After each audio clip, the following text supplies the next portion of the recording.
আজকে একটা আমাদের information basis a source information we had nabbed one lady কিন্তু এই যে ইনফরমেশনটা অনেক দিন ধরে রিসেন্টলি আমরা নট অনলি বেসড অন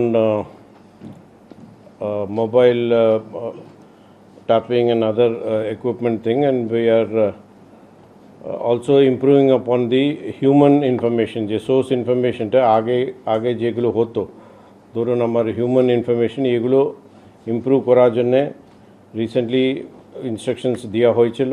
ওই পরিপ্রেক্ষিতে আজকে ভোরবেলা একটা ইনফরমেশন এসে ও একটা লেডি কিছু অস্ত্রগুলো নিয়ে আসছে বলে আমাদের ইনফরমেশন হয়।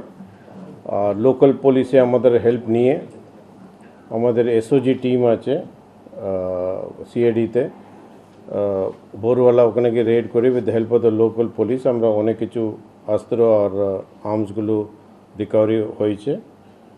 এবার আমাদের দেখতে হবে কোথা থেকে নিয়ে আসা হলো। ও তো প্রথমে জবলপুর থেকে বেরিয়েছে, তারপরে এখানে এসছে, তারপরে কোথায় ডেস্টিনেশন এগুলো it's a matter of investigation. এটা আমরা রুট পর্যন্ত যাব, যেখান থেকে আসছে আর যেখানে যাচ্ছে রুট পর্যন্ত গিয়ে যারা যারা ইনভলভ আছে সবাইকে আমরা অ্যারেস্ট করব। আর এই পুরো নেটওয়ার্কটা বন্ধ করার জন্যে আমাদের পুরো চেষ্টা থাকবে। এগুলো সব এখন আমি ইনভেস্টিগেশনে এখন জাস্ট এটা হয়েছে, তো পরবর্তীকালে আবার কোনো ডেভেলপমেন্ট হলে পরবর্তীকালে আপনাদেরকে পুরো ম্যাটারটা আমরা জানাবো। পূজা বিষয় যে অ্যারেস্ট হয়েছিল আগেবার বি একটা কেসে উনি দত্তপুকুর কেসে অ্যারেস্ট হয়েছিল, কিন্তু অনেক দিন ধরে এগুলো মহিলা এরকম একটা ক্যারিয়ার থাকবে এটা অনেক দিন পরে একটা আমরা পেয়েছি। তো এটা আমরা ডিপলি দেখতে হবে কি আছে না আছে। আমি ওইটাই বলছি, আমি জাস্ট ওটা শুনেছি, ওগুলো ইনভেস্টিগেশন করে কিছুদিন পরে আমরা ফুল ফ্লেজেড আপনার রিপোর্টও দেবো, আপনারা জানবেন। ইনভেস্টিগেশন আমরা করে জানাবো।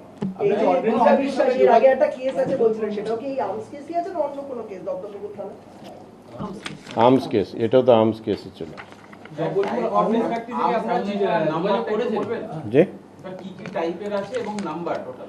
আচ্ছা, চারটে 7.65 mm bore improvised fire arms, দুটো 9 mm bore improvised fire arms, দুশো round 7.65 bore ammunition, 8 number magazines of 7.65 mm bore firearms, 4-piece magazine of 9 mm bore firearms, ticket railway টিকিটটা তো ঠিক আছে। ও ক্যাশ ছিল 12,000 টাকা, একটা ব্যাকপ্যাক আর দুটো মোবাইল ফোন ছিল। এখন মোবাইল ফোনটা কী আছে না আছে ওটা পুরো তদন্ত করে বার করতে হবে কারা কারা ইনভলভ আছে। তো এগুলো দেখে আমরা আরও, এটা মনে হচ্ছে এটা বিগ র্যাকেট আছে, ওটা পুরো রুটে আমরা যাব। বাংলাদেশের কোনো কানেকশন পাওয়া যাচ্ছে বাংলাদেশে পাঠানোর? এটা তো এই মুহূর্তে তো বলতে পারবো না, এখন ওনাদের সঙ্গে ইন্টারোগেশনে কী পাবে ওটা তো আমি বলছি, আমি কিছুদিন পরে আমরা জানিয়ে দেবো।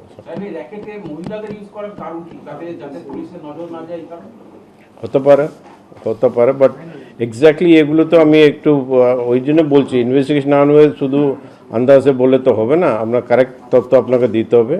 আমি কিছুদিনের মধ্যে ইনভেস্টিগেশন করে আমরা তথ্য দেব। আর এখন আমাদের মাননীয় সিএম সাহেব যেটা বলেছেন যে preventive action, CID will go on for all preventive actions. তো আমাদের বেসিক ডিফারেন্স হচ্ছে CID is investigation of certain specialise cases, but main হচ্ছে আমাদের প্রিভেনশনে সোর্স ইনফরমেশন করে আগাম করে ওগুলো করে আমাদের কিছু শেয়ারিং অফ ইনফরমেশন। ওই জন্যে এখন আমরা বলেছি বিভিন্ন আমরা ইউনিটগুলো বাড়াবো, who will be on the field taking information করে তারপরে আমরা মেইন এগুলো যে ইলিগাল কাজগুলো যেগুলো হচ্ছে এগুলো আমরা বন্ধ করার চেষ্টা করা হবে। আর এটা হচ্ছে আমাদের মাননীয় সিএম সাহেবের ইনস্ট্রাকশনস আছে, অ্যাকর্ডিংলি আমরা করছি।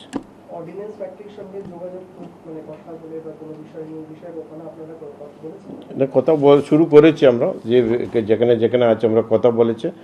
Today being a Sunday also, তো উই উড লাইক টু, যখন মেইন অফিসার্স কী আছে না আছে কালকে থেকে আমরা পুরোপুরি সব গভর্নমেন্ট অফিসার যেগুলো আছে পরে আমরা জানাবো। কিন্তু জব্বলপুরে অর্ডিন্যান্স ফ্যাক্টরির কানেকশনটা কি করে হলো এই মহিলা পূজা এর মাঝখানে কতগুলো কানেকশনটা আমি আছে কিনা কী বা হলো আমরা তো তা ইনভেস্টিগেশন তো বলবো, তো আমরা বলবো ওটা।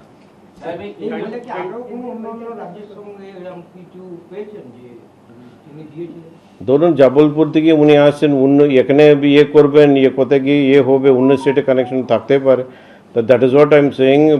ধরুন বিহারে যে পুলিশে ওনাদের সঙ্গে আমরা কন্ট্যাক্ট করব, ঠিক আছে, আর বাকি স্টেটসগুলো বি কন্ট্যাক্ট, তো পুরো একটা আমাদের সিআইডিতে একটা সিট মতন আমরা ফর্ম করেছি এই কেসটা দেখার জন্য, পরে আমরা জানাবো আপনাদের।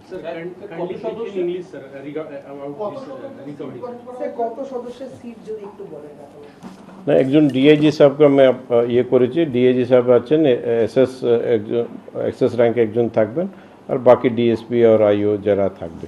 অ্যান্ড আমরা লোকাল পুলিশে এসপি সাহেবদের সঙ্গে কথা বলে ওনাদের হেল্পগুলো নেব, আর বিভিন্ন এজেন্সিজ হেল্পগুলো বি নেব, ওনাদের কি আর কিছু ইনফরমেশন আছে নাকি এই মহিলা সঙ্গে। 4 ইন্টারস্টেট র‍্যাকেট ছাড়াও বছর কয়েক আগেও দেখা গেছিল বিভিন্ন ডিস্ট্রিক্টে এরকম ইলিগাল আর্মস ফ্যাক্টরি ছিল। এইগুলো যাতে না হয় বা যেগুলো হয়তো রয়েছে সেইগুলোকে কিভাবে প্রিভেন্টিভ অ্যাকশন নেবে? না, ওইটাই বলছি, তো আগে তো আপনাদের ইনফরমেশনগুলো তো কালেক্ট করতে হবে, কোথায় আছে কী আছে, আমরা তো তদন্ত করে এজেন্সি আর সোর্স ইয়েগুলোতে নিয়ে শুরু করতে হবে।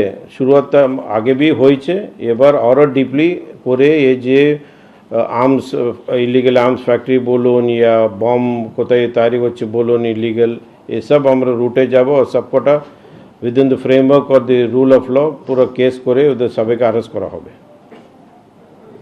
আচ্ছা, আজকে পূজা বিশ্বাস একাই অ্যারেস্ট হয়েছে তো? মানে আজকে অ্যারেস্ট হচ্ছে, এখন আর অ্যারেস্টগুলো will definitely be doing more arrest in this case very short. Puja বিশ্বাসের কি সাহেব অন্য কোনো গার্মেন্টস বিজনেস রয়েছে যেটা আড়ালেও আর্মস সাপ্লাই করে?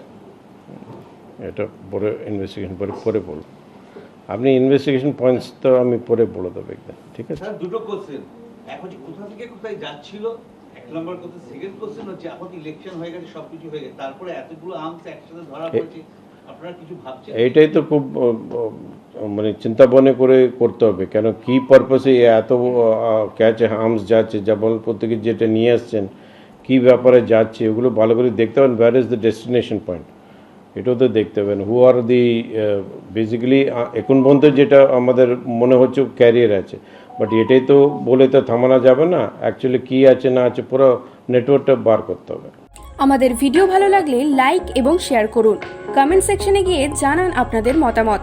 আরও ভিডিও পেতে আমাদের চ্যানেল সাবস্ক্রাইব করুন এবং প্রতি মুহূর্তে খবরের আপডেট পেতে প্রেস করুন বেল আইকন।